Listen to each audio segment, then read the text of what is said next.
Firstly, Islam is a divine religion. It is from Allah Azza wa Jal. And generally speaking, it does not go against science. But throughout the years, we've discovered that science is not always right. And so many theories that come up only to be proven after a few decades that they're totally bogus or wrong.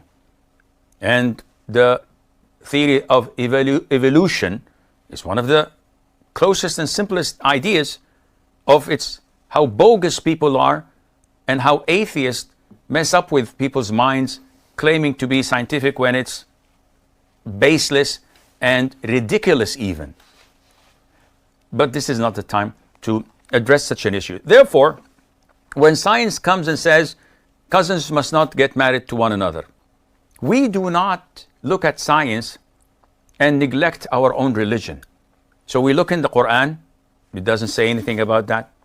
We look into the Sunnah, there's no prohibition, none whatsoever about that. On the contrary, we find that the Prophet himself, alayhi salatu wasalam, married his cousin, Zainab bin Jahsh, the mother of the believers, may Allah be pleased with her.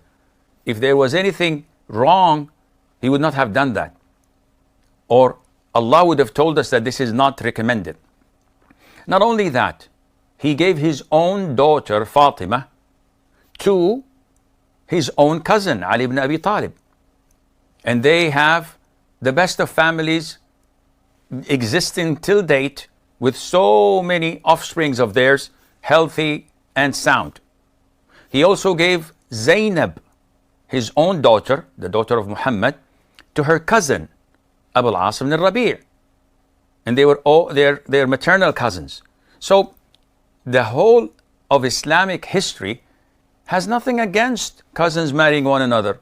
So when science comes and says, oops, this is not recommended, this is not permissible or advisable, we, with all due respect, throw it in the dustbin. They say, oh, you will be responsible for any genetic diseases that come.